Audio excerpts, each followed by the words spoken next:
I see it.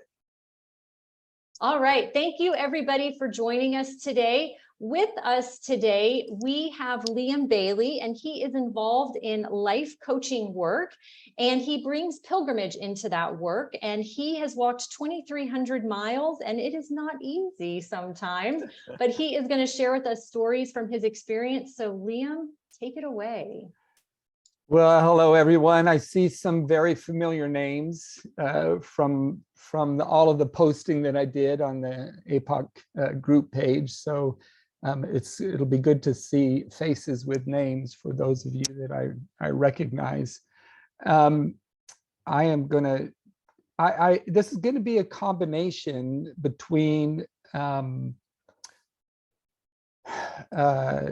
seeing my face and then a few pictures. And I was asked to kind of title the presentation, and I chose "I'm Not Done Walking."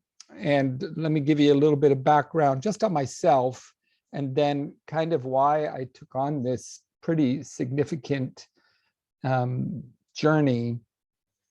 As she said, I'm Liam Bailey, and I've lived in Seattle for the last 40 years. I now live in the UK. I'm actually originally from the UK. I was born and raised, well, I was born in Wiesbaden, but I'm a British citizen and moved to the US when I was 14. Our family did, and I've always wanted to come back. And so now I'm back here, and I currently live in Sunderland, which is on the upper northeast coast near Newcastle. And kind of one of the questions that came up is that came up also while I was walking with a number of people, even people that walked with me from day to day, was that I walked Camino. Was the question, why did I walk? I walked my first Camino in 2015, and oh, let's see if it comes up. There it is. I'm the guy standing in the far, well, it'll be on your left in the photo, with the hat on. And this was a part of my Camino family the day we arrived in Santiago. A little bit of background with that. My brother in 2013 walked the Camino. I had no idea. I was on the phone with my mom, and he said, and she was like, "Do you know where your brother is?" And I have no idea where he is. We haven't been talking lately very much. And she said, "Well, he's walking the Camino de Santiago." I didn't even know what that was. So I looked it up. I watched the movie The Way. And as most of you probably know, I was instantly hooked. And I was already a trekker and a hiker for a long time growing up in the Pacific Northwest. It's hard not to do that.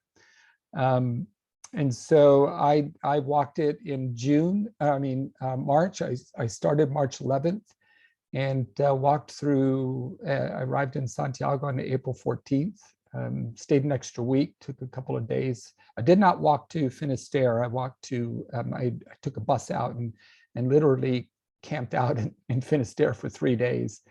That first Camino really changed my life in a massive way. I met 106 people from 39 countries. I don't know where anywhere in the world where you can do something like that and meet 106 people from 39 countries. And to me, it became the idea of what the world could be like in a single 33-day period.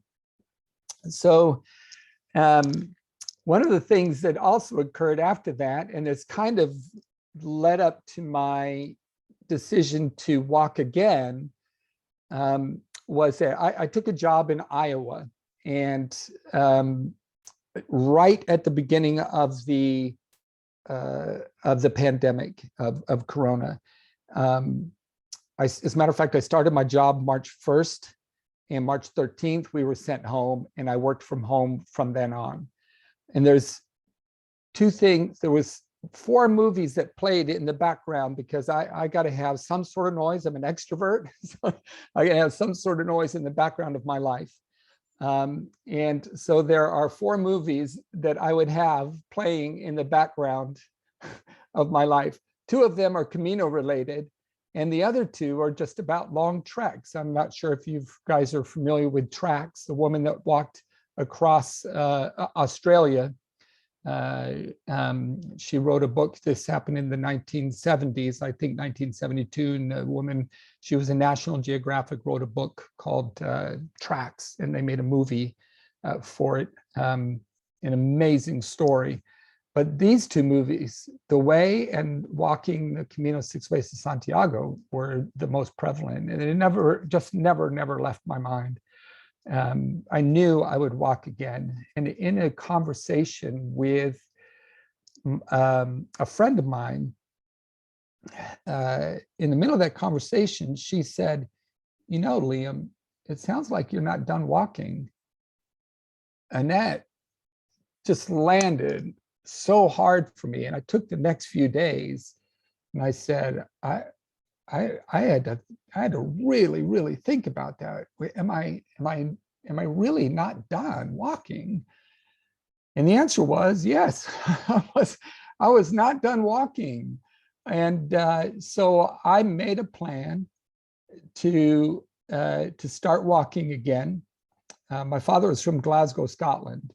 And so I figured I would start there. I would leave from my father's house and I would walk south through the UK, and slowly make my way to London. Actually, originally had decided that I would go to Canterbury. And then I would go from Canterbury, this is the original plan. From Canterbury, I would go to, I would pick up the Via Francigena and walk to south until Switzerland. And then I'd pick up a part of the Jakobsweg and head east to the Gemenesis, and then east all the way to Santiago. And then I would come back so that's part of the Via Francigena down to Lausanne, essentially, and then pick up the part of the Jakobsweg, and then pick up the part of the Jakobsweg which comes, I think it was this leg right here, or this leg, yeah, and then to Lyon, the Gemenesis to Le Puy, and then Le Puy to Saint-Jean, and then pick up the Camino Frances. But then part of the plan was to go backwards and walk all the way to Rome. And I would walk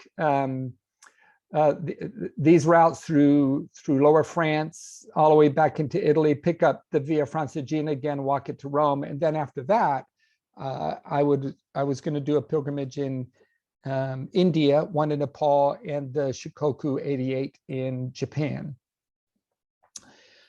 However, the overarching decision was that I would walk until I was done walking. And that was it. I would walk until I was done walking. And it turns out that I was done walking by the time I got to Putney, which is in London. And at Putney, I was staying in a church, and I thought, oh my gosh, I think I'm done. I think I'm done walking. For whatever reason that was to walk, I think I'm done. So I took a couple of weeks off, actually, and took a train back up to the Northeast coast and sat and looked out at the sea for 2 weeks.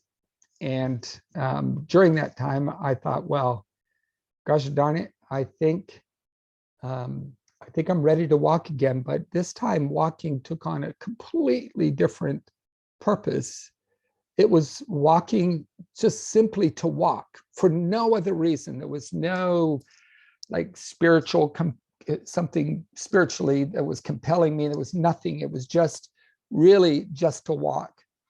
And so I'm going to get into a little bit deeper about this, the UK portion here pretty soon. I think most of you are familiar with that. So what I ended up doing was I finished the walk through the UK. I walked all the way to Ramsgate. There's a reason for that, and I'll share that with you in just a few minutes.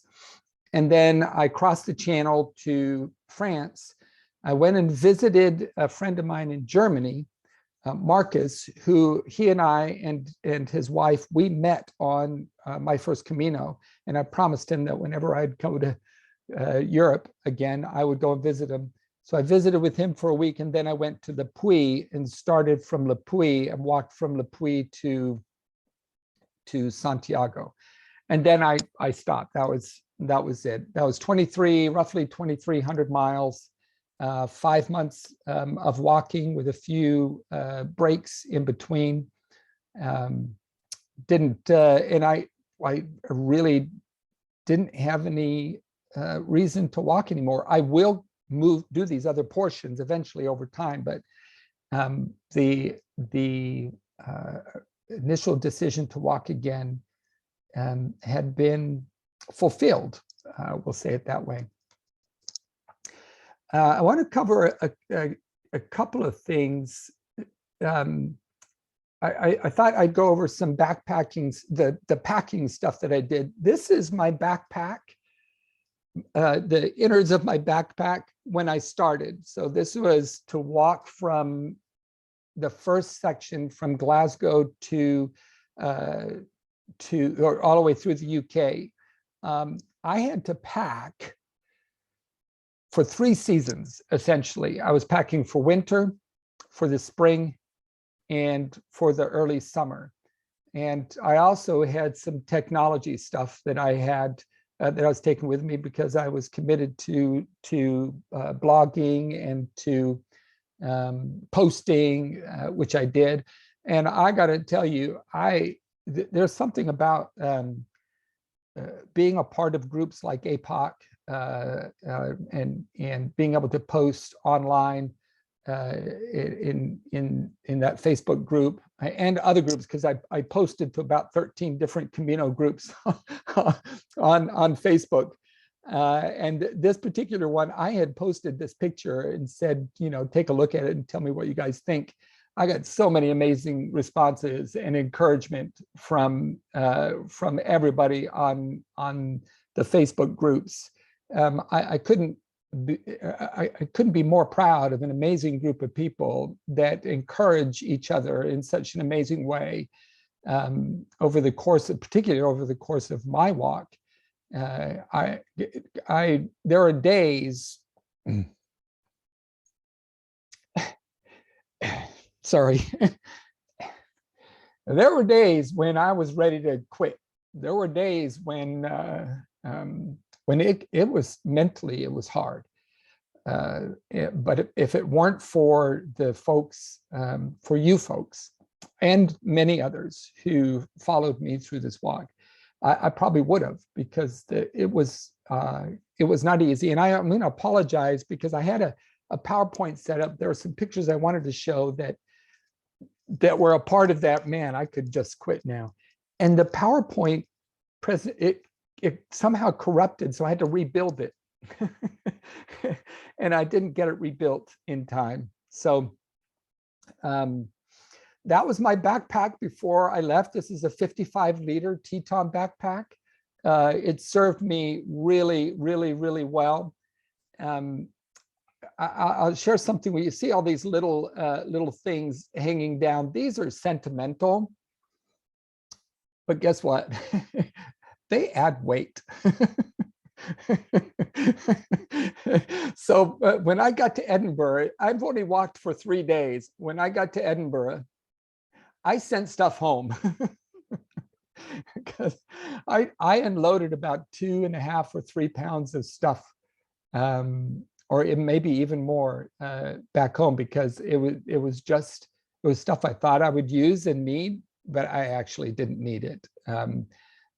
Even after the second day on this walk, in between Kirkintilloch and Falkirk, it rained what they call a right Scottish dreek.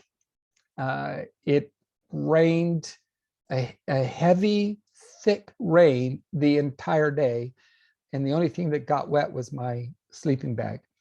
Everything else stayed dry, and stuff that I thought I would need, I actually didn't need, so I sent it forward. When I got to London, I realized right after my break, it was April, and there were clothes that I had in my 55 liter that I was just not wearing anymore. It was the temperatures were going up. I didn't need the thermals anymore. The weather itself was changing. We had a drier year here in the UK than normal, so I was lucky in that respect. Did you know I walked the coast, the northeast coast of England, and if anybody's ever been there, you know it's wet. I walked for 10 days on the northeast coast of England and had sunshine every day. Where are we on time, by the way? Just looking for the time. So I changed a few things when I got to London. Oh, let me see here. Shoot, how do I go? I'm going to go backwards.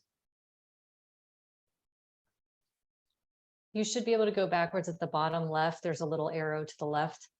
Oh, down there. Yep. That's right. I forgot about those. Thank you. So I changed a few things. I dropped to a 35, or actually it's a 30-liter pack. I sent all of my winter clothing home except for my rain gear. And I dropped my pounds from 21 pounds to 12 and a half, roughly 13 pounds of pack weight. And I changed my shoes. Oh, wait a minute, it's still backing up, sorry. These are Keen, what they call Keen they're Keen dry system shoes. I discovered walking through the UK that these shoes have a limit. There were portions of, and I wish my original PowerPoint hadn't corrupted, because there were days when it was so wet that even these Keens in their dry system, which was supposed to be a 15,000 mm, I think, or whatever they call that, they broke through, and I had wet feet several days in a row. They dry out by the mornings, but yeah, it was tough walking in wet shoes from day to day, as many of you may know, walking the Camino in Galicia. These are Merrells. This was my pack setup for the from Putney all the way to Santiago. So those shoes did roughly, let's see, 1,200, almost 1,300 miles along with that pack. And they still look like that, as a matter of fact, if you're ever wondering. So let me move on to, let's see, accommodation. This is really, really, really critical. There is a big difference between walking the UK and walking France and walking Spain on different pilgrimage routes. And I'll cover a couple of things. And maybe Allison, you could put if you could look up the webpage for the British Pilgrimage Trust. Yes. And then put that in the comment section.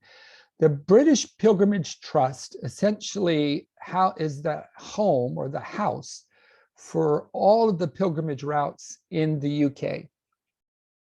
And they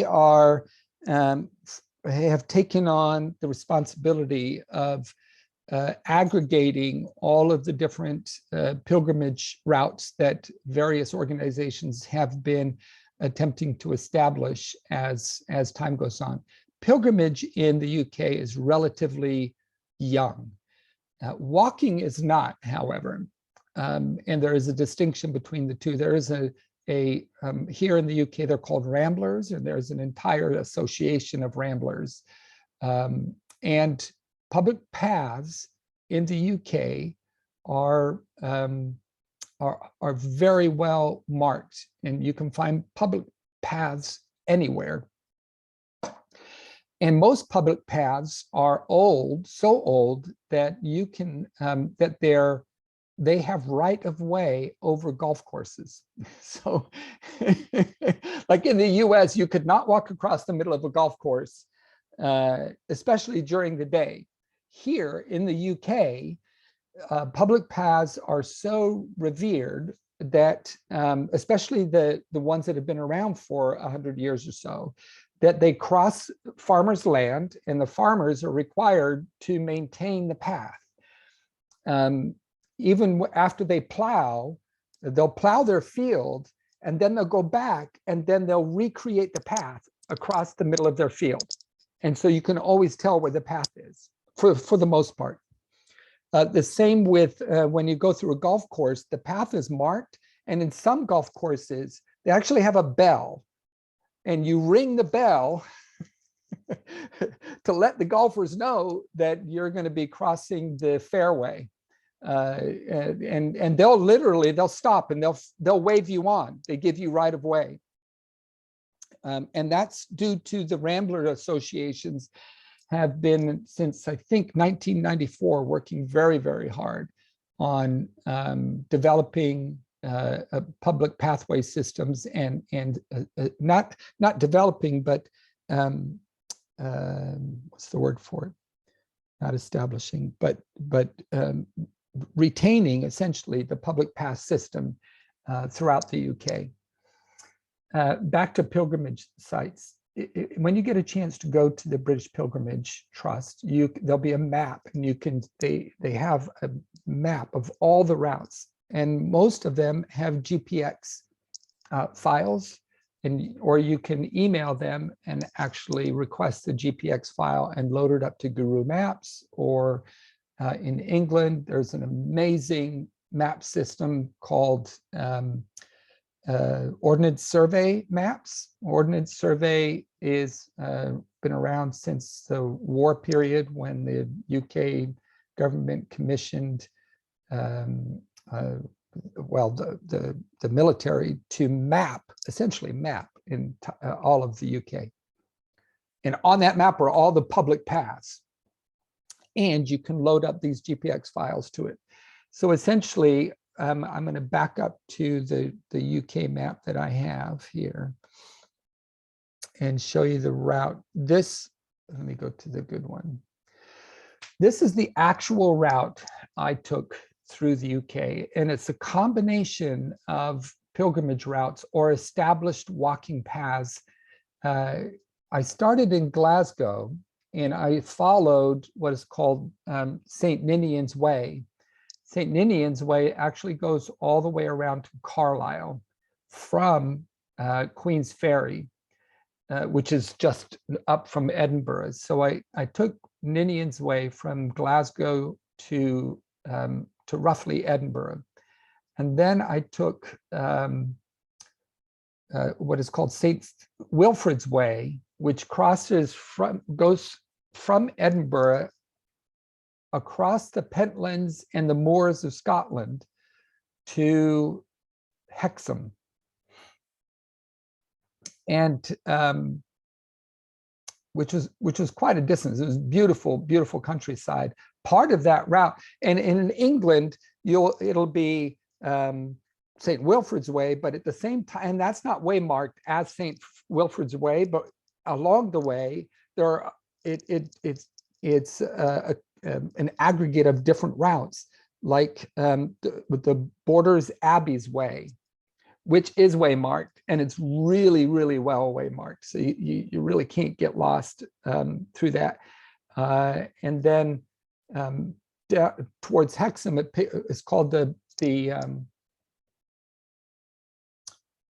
Transpennine Way, which is a very, very popular walking route in the Northumbria in northern England. So when I got to Hexham, I walked along Hadrian's Wall all the way to Newcastle, which is this area. If you can see my arrow, this is all the way along Hadrian's Wall here. And then I walked what is called the English coastal path from Newcastle to Whitby. And then what I picked up was called the Whitby Way, which goes from Whitby to York. And then I walked St. Siegfried's Way. St. Siegfried, they have their own trust. This is developed by a reverend in England who followed St. Siegfried. He comes from Sweden. He went back to Sweden. That's why I walked all the way to Ramsgate, because St. Siegfried walked from Ramsgate, or took a boat from Ramsgate to Sweden and evangelized in Sweden. And so from York all the way through Sheffield into Birmingham, through Reading, all the way to Oxford, where I picked up the Thames River and followed the Thames River all the way to Rochester, and then to Canterbury, and then to Ramsgate. This is one single pilgrimage route. And you definitely see an amazing part of England. It goes through, like I said, well, it goes through the Peak District, which is beautiful. It goes through Oxford. It goes through Stratford-on-Thames, which is where Shakespeare was born. So it's the home of Shakespeare. And again, you follow the Thames River for quite a long ways along this route. I helped the St. Siegfried's Trust write their content for their guidebook. So we have all of the segments. There are 12 to 18 mile segments all the way along there, along with descriptions for each day. That was 47 days of walking just from York to Ramsgate. As far as accommodation is concerned, walking through the UK, and I'm highlighting the UK pilgrimage stuff first because it's not as supported as France or Spain. In France, you have gîtes, you have churches, and you have what are called, I don't remember what the French word is, but they're donations.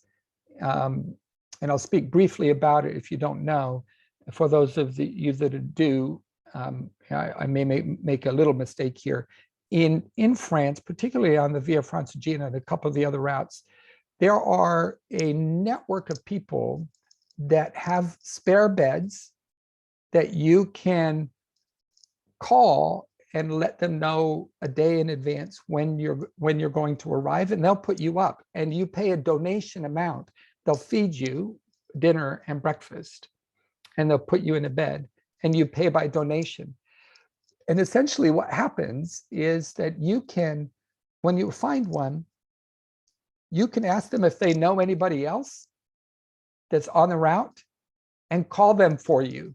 And they'll call ahead for you and let another donation person know that there's somebody coming. And then, of course, the gîtes, they're very, very popular, particularly on the Podienses, the Gebaneses. I don't know about the other routes. There are a number of gîtes on the Via Francigena in France. In England, they don't have anything like that. Like I said, it is a very young industry. The British Pilgrimage Trust is just now starting to develop a database of people who are willing to host pilgrims. What I did was I did have a list of churches that were willing to host pilgrims on the St. Siegfried's route, because they worked on that when they did their walk to establish a route in the first place. And so, but I did three things. I had that list. I also contacted churches myself. churches will host you. Catholic churches will host you. The Church of England particularly will host you.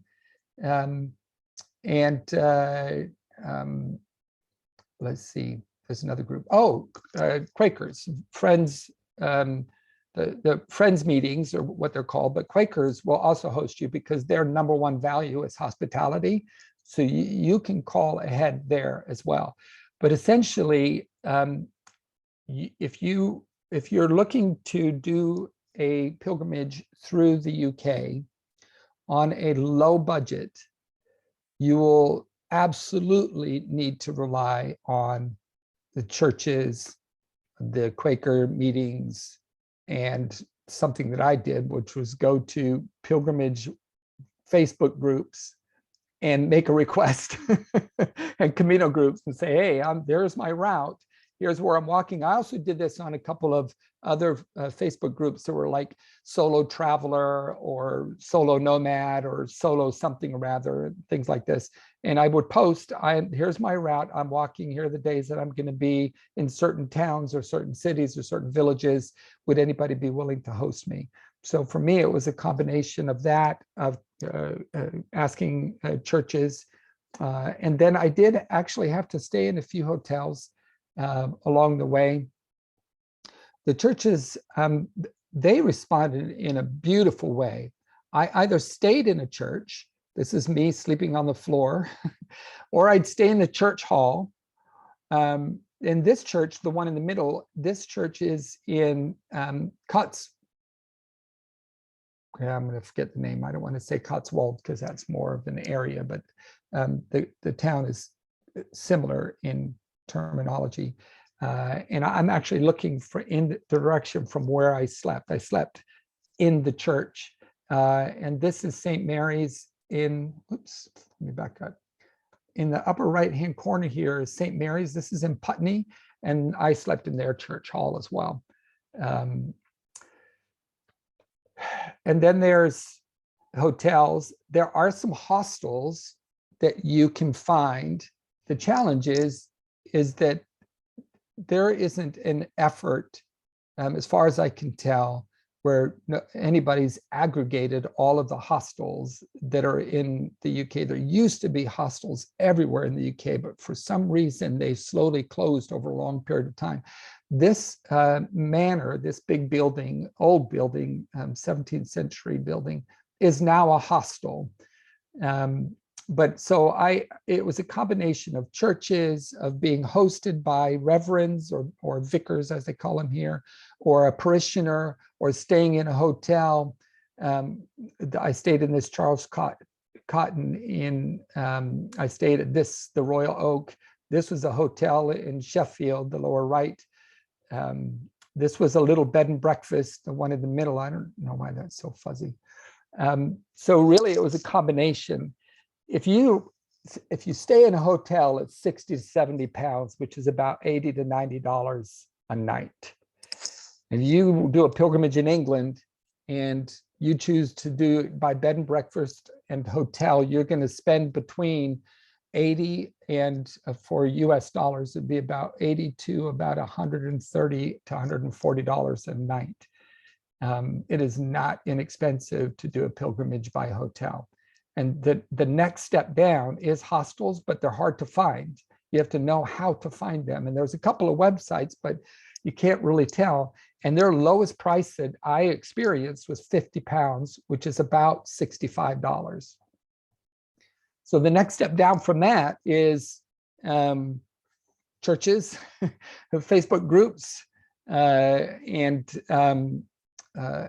being really diligent about reaching out to them on a regular basis.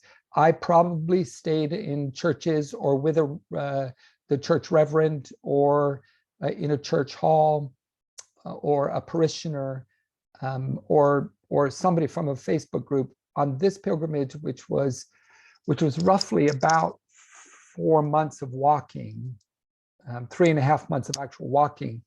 I stayed 75% of the time in a church or in somebody's house. Let me see. Where are we at for time, Allison?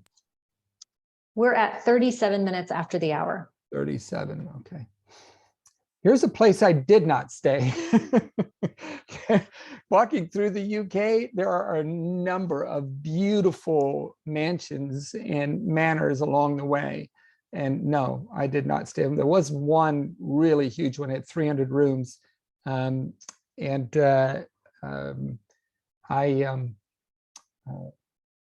didn't stay there. It was way too much. It's like $150 base rate. But so some of my accommodations were like I stayed in a retreat center owned by the Church of England. So it was a basic bed. If I did sleep on the floor in the church, I would go. They have in the choir sections, in the choir pews, they have seat cushions, long seat cushions. So I just grab a couple of them and put them down on the floor so that I could have something comfortable to sleep on.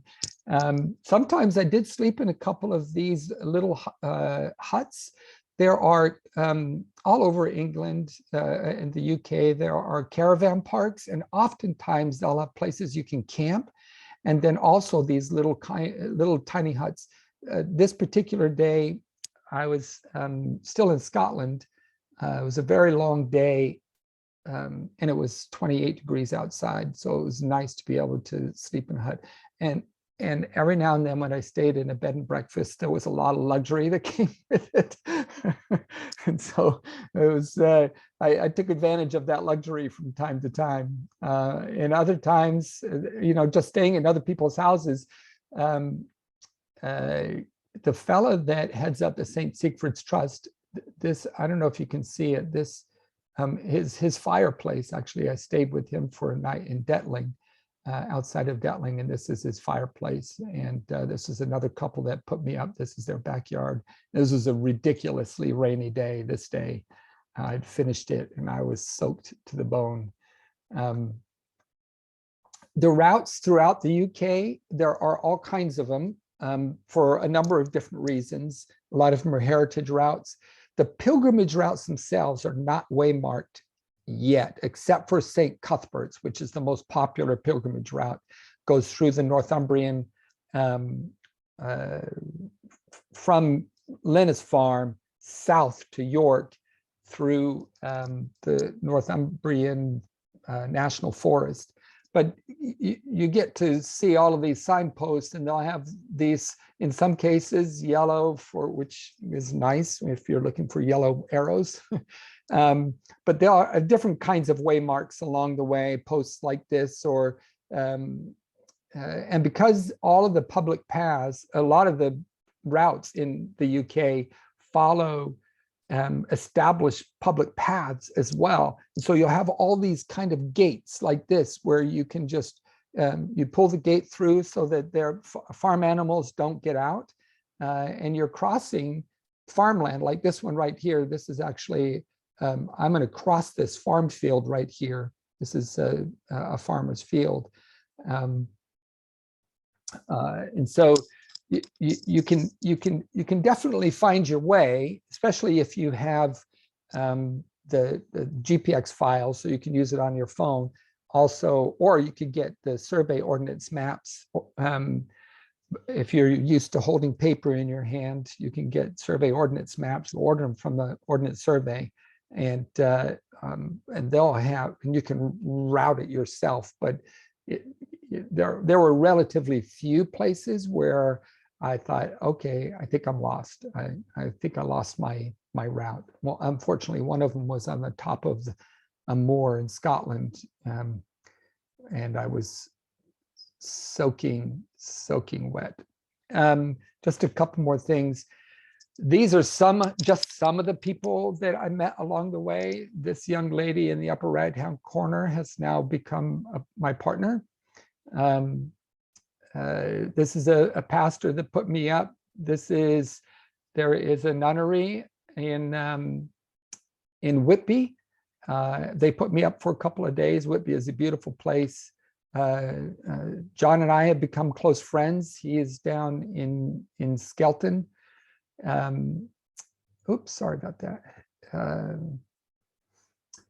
And these fellas, for some of you that followed me, I was lucky enough to run across a couple of guys. You can only do on canal boats, you can only do about 4 miles per hour. That's the max speed by law. And so I was essentially walking almost as fast as these guys were. And they asked me to join them. So I rode on a canal boat for 2 days. To Stratford. It's just the greatest thing. And so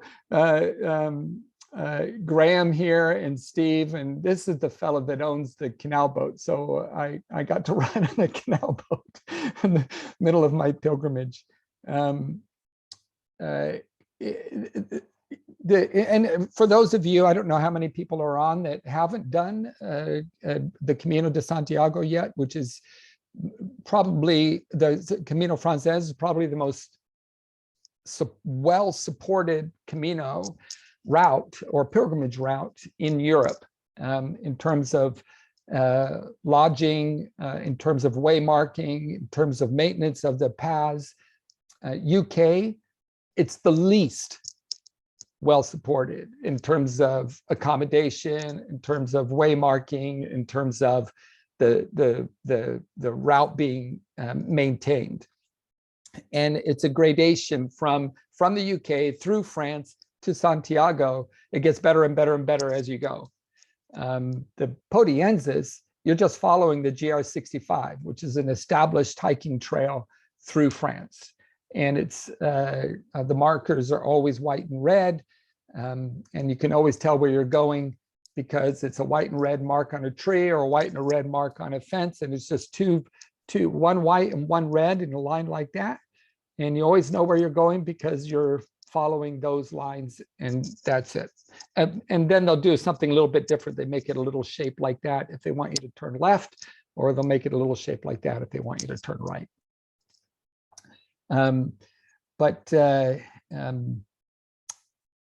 That's, I think I'll end there.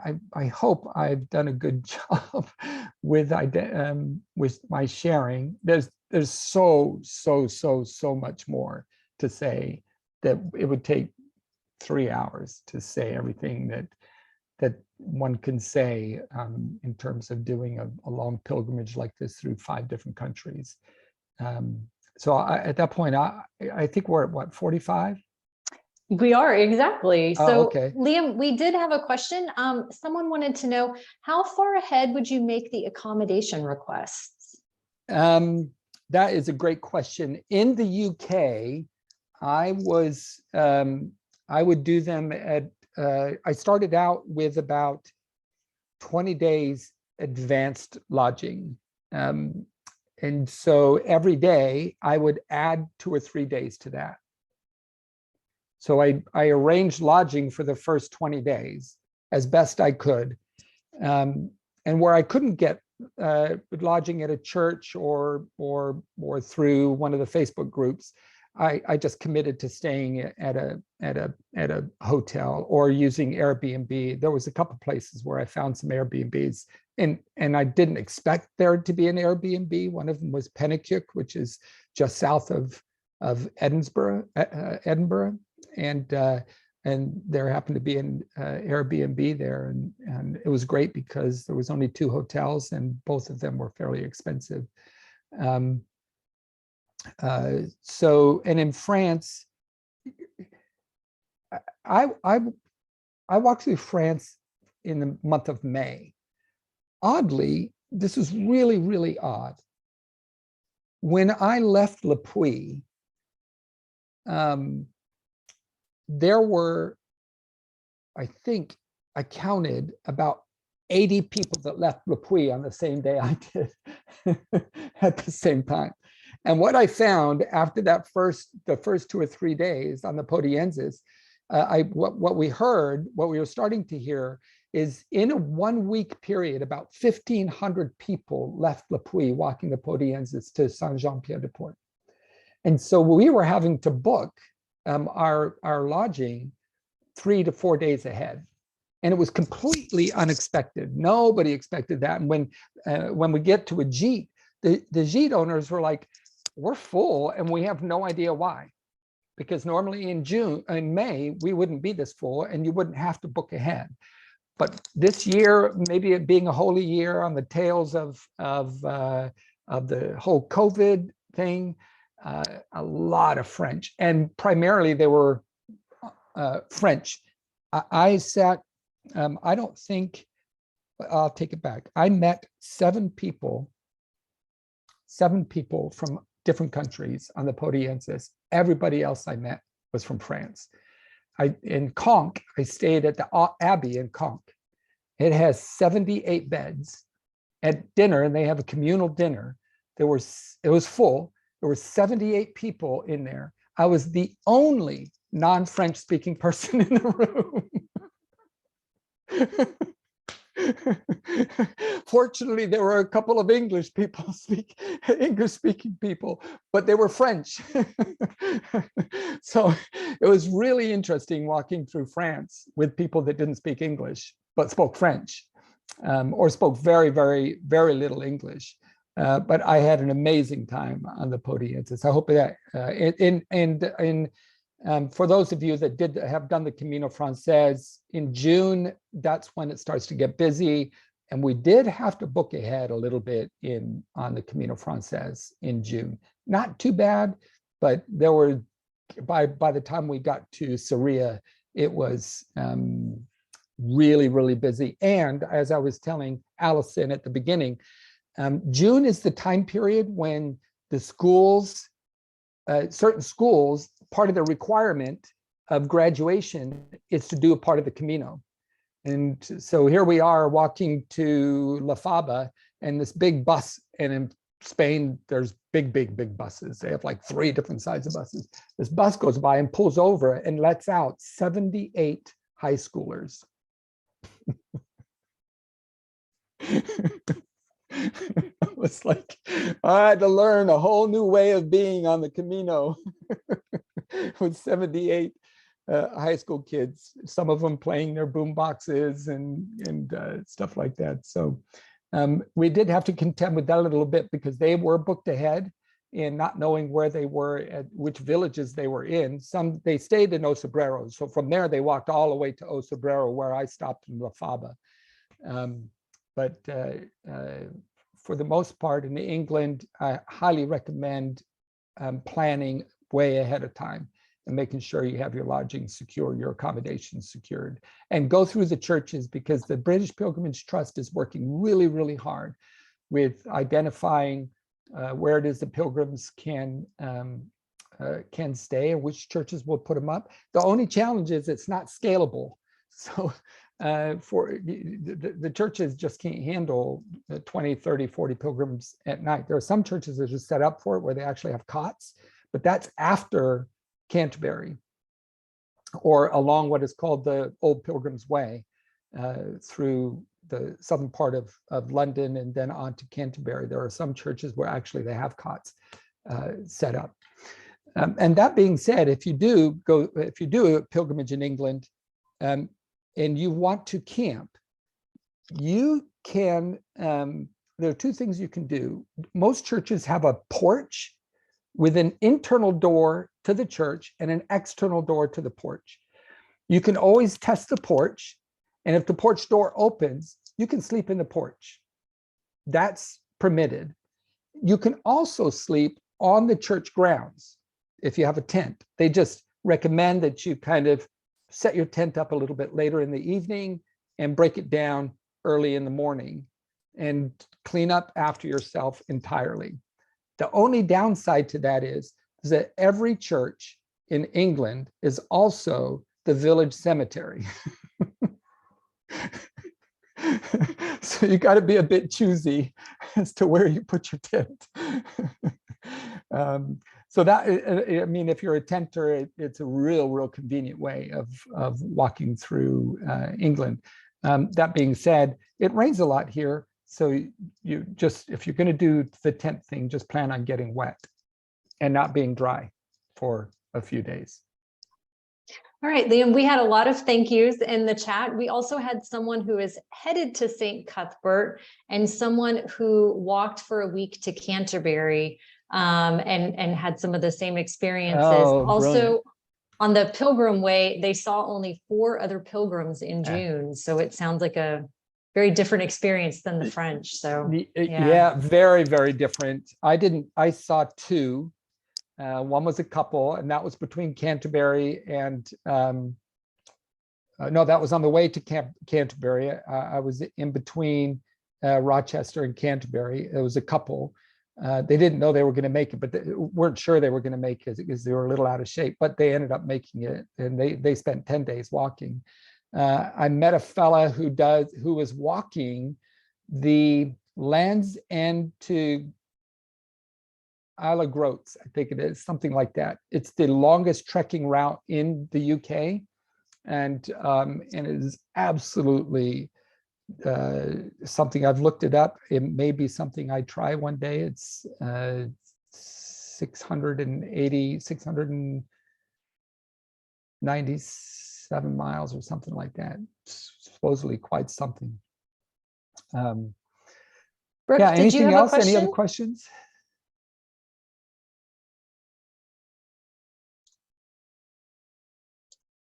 Brooke, John did you have a O'Gara. question?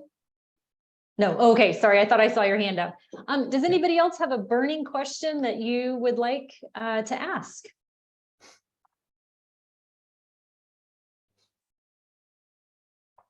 No burning questions. No non-burning questions? Sure, we'll take any kind of questions. I guess I have a question.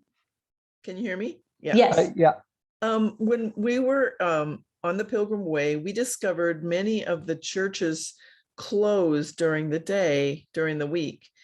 So were you planning ahead and contacting that church for permission to sleep there? We just thought we would be able to walk through all these beautiful churches that we saw, but we in fact found that they were not staffed during the week. Yeah, and that was a common theme through England. 2 things have occurred. The Church of England is in the middle of an identity crisis in a way.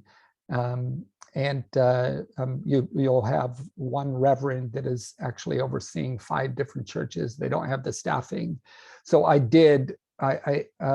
was, like I said, I was probably 15 to 20 days ahead for my accommodations. So every night I'd email 3 or 4 different, or call 3 or 4 churches that were 15 to 20 days out for me. And once I reach them, or just let them know I'm a pilgrim, I'm walking this particular route, I'm going to be in your village on this date. Can you accommodate me? And they'd either respond, yes, I'll meet you at the church. Let us know when you're in town, or so-and-so should contact you for accommodation. And that's what I found. But the churches, normally in England, churches would remain open during the weekdays and the weekends so that you could go in. And that was a very long-term traditional practice of particularly Church of England churches. During COVID, they started to close their doors, mostly for COVID reasons, just trying to protect their parishioners and not knowing who was going to come in. We may see that trend of closed churches reverses as we get further away from COVID. So I think it was a COVID-related thing, or at least that's the way it was reported to me. Well, I want to say thank you to Liam for sharing.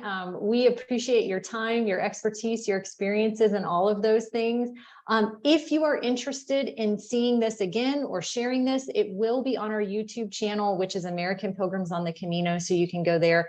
If you would like to see future events, get credentials, or know a little bit more about local chapters, those are all on our website. And also you can set up your Amazon Smile donations to go to American Pilgrims. So as you buy items on Amazon, you're not paying more, just the donation goes to us. So you can set up your Amazon account to do that.